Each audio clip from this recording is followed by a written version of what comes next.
a world war of robots and transhumanism. Okay? So, what's going on, everybody? I hope you're having a great day. I'm doing well. And I'm just kind of relaxing on this Sunday. And I think yesterday, I'm pretty sure it was yesterday, I had thought of something like this. I had thought, what's going to happen down the pipeline? Like when we're not even here anymore, most likely when we're already gone and moved on, okay? Um, and I thought, yeah, World War III is going to happen before it's all said and done for us, for sure. We'll have a World War III, right?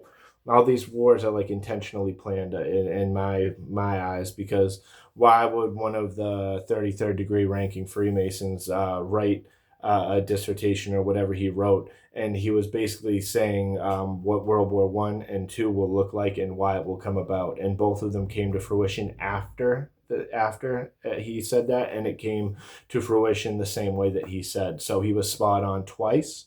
So that's a coincidence or what? Or, oh, that's right. Yeah, war is intentionally waged because war is big business. But let's get past that. So World War III will happen in our lifetime, most likely, right? What I'm talking about is World War IV and World War V. I'm talking about the future, future, all right?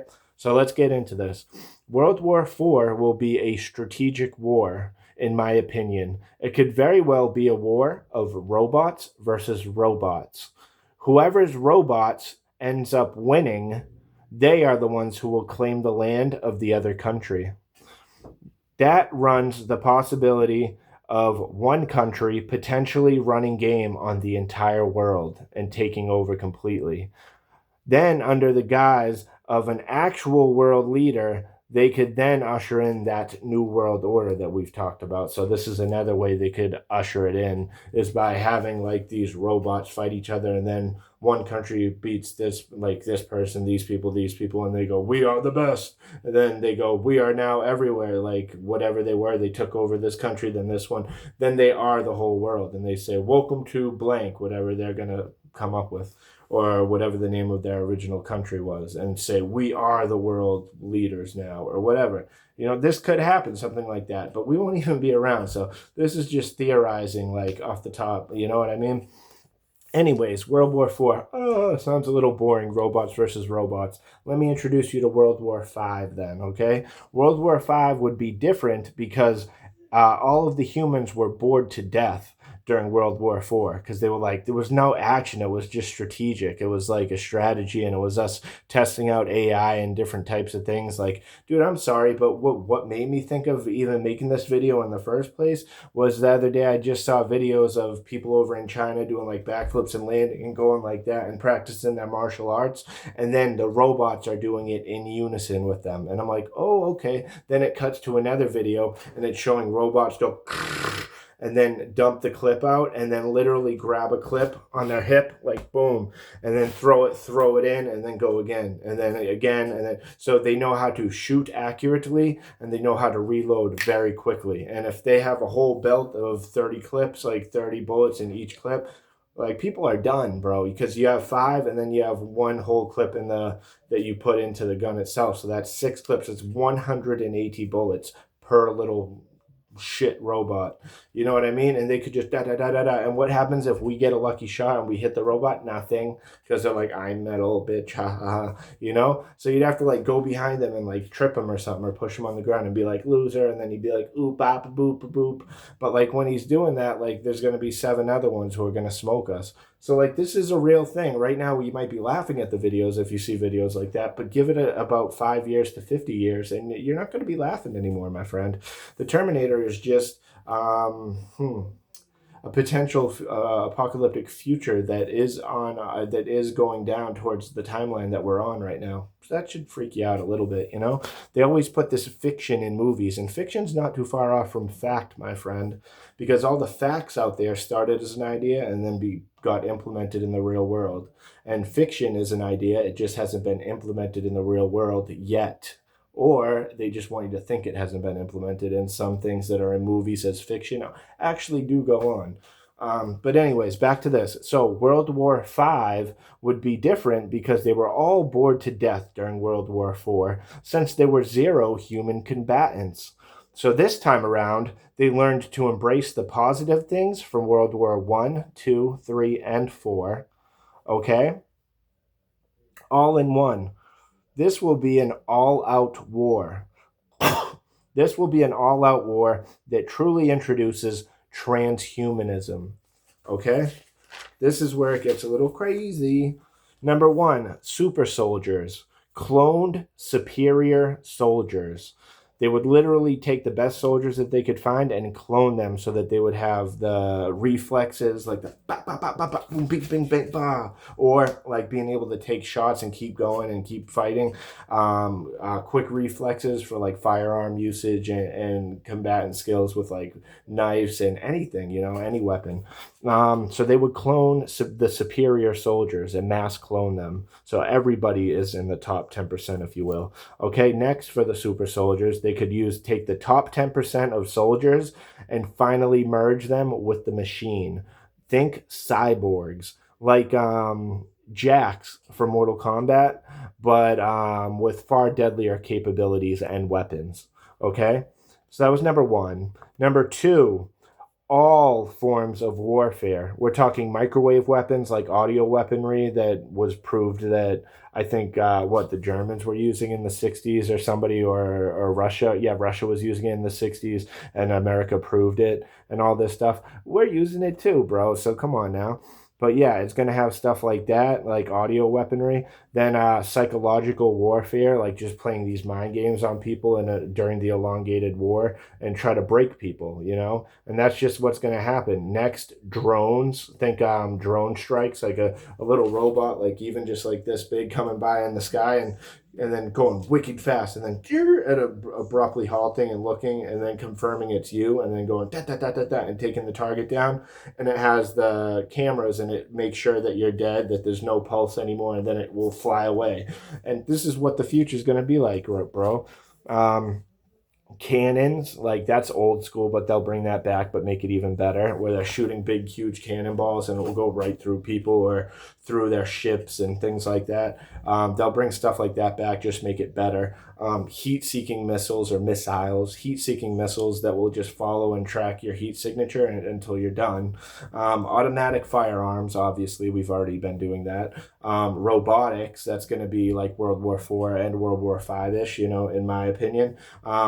Transhumanism / cyborgs, like people merging with machine. Maybe somebody lost this part of their arm in the war, so what they're going to do is put this thing on that they can load up and it goes and it spins around in a circle and you just have all the bullets like on here, kind of like the belts that people wear with all the bullets. It's like that, but and then you can just strap a new one on and then cock it, and then so people will be merging with machine more physically but mentally too. Yes, like Neuralink and stuff, but not the stage 1 Neuralink where it's like we're helping people who can't move and now they can play video games with their minds. No, there's going to be like stage 4 and 5 and 6 and 7 and 8, 9, 10. They're going to roll it out until it's like it's for everybody. Don't you want to become super smart? And then if you don't get it, then you get left behind because everybody else is capable of doing any job. So any job that you apply for, it'll be like, do you have the skill? Everybody will be saying yes because they do now. They get instant downloads, but you will have to be like, no, I don't know this, I'm not familiar with it, and I didn't sell out and I didn't get the mark of the beast, you know what I mean? But anyways, so number one, super soldiers. Number two, all forms of warfare. Number three, these top tier soldiers will not die quickly or easily, okay? The armor will be top notch. Their stamina and endurance will be next level and never ending. Okay, this will be a strategic war of sheer numbers, capability, and endurance. Everything around them will be decimated. Millions of poor and middle class citizens will sustain mass casualties, whereas the rich and the super rich elites will be enjoying the show from the comfort of their rather large homes and even their underground bunkers, if it ever comes down to that. That is their backup reset button. If everything goes crazy and everybody finds out what they're really doing, like with the adrenochrome and everything like that, and we're coming for them, that's their backup reset button, is that they will all go into their little bunkers that are nuclear proof, and they will say, hit the button, Steve, or whatever, and somebody will hit the button and everybody's smoked.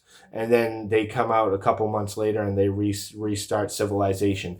This is the real reason all these super elites have bunkers. It's not because they're afraid of other countries using nuclear war. It's because that's their last ditch effort. If we're coming for all of them, they're going to be like, well, instead of all of us getting killed by the masses, how about we flip it back at them? Ha ha ha. And they want to play God and get away with it, but God's not to be mocked, and I don't see that ever coming to fruition. It might happen, but probably not in our lifetime. So, you know what I mean? Stay prayed up, man.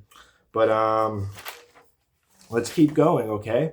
If these wars inevitably come to fruition, it will be because these sickos are still financially benefiting greatly from war. Like I said, war is big business. Okay, it also serves as a distraction and can segue into a reset or new chapter. Look into YouTube's videos that talk about how the world repeats itself in 80-year cycles made up of 4 different stages of 20 years each. So 20, 20, 20, 20. Okay, I think it's like 20 years of rebuilding after chaos, so 20 years of rebuilding, 20 years of peace and prosperity, 20 years of chaos, then 20 years of war, death, and famine. So it mirrors spring, summer, fall, and winter. It mirrors like newborn, then growing up, then growing old, then dying. Like this, such is the cycle of life, right? So these constant and repetitive 80-year cycles can be tracked back hundreds of years at the very least. I don't know if this is America's blueprint or the blueprint of the entire world. But for now, I can only speak for American history pertaining to this, which makes it all appear to have been an intentionally man-made occurrence to mirror the cycles of birth, life, old age, and death, or spring, summer, fall, and winter, like I just mentioned. Okay? It is either man-made by the rich getting richer off of war after war, or it is merely life mirroring the cycles of seasons and even showing that time falls victim to the stages of life and death. All right. Last one, let's go. This was merely a thought experiment, okay, that stemmed from me watching a video of people in China training robots in martial arts and shooting and reloading AKs and automatics and stuff. Scary times we're living in, right? But the future will be way crazier. It just will. That is what real history has taught me. New inventions lead to new chaos. Let's pray that such wickedness never comes to fruition, okay? Like I said, this was just a thought experiment that stemmed from me watching a quick video, but it looks like it could be taking us in this direction. Luckily for us, it probably won't be in our lifetime, knock on wood. That's all I got in today's crazy video. So thanks for stopping by. I appreciate you so much. Feel free to leave a like, comment, share, or subscribe. It would help me out greatly. And yeah, until next time, stay safe, be blessed, and live lavishly. I'm going to see all of you in the next video. Until then, just know that I love you all. Peace.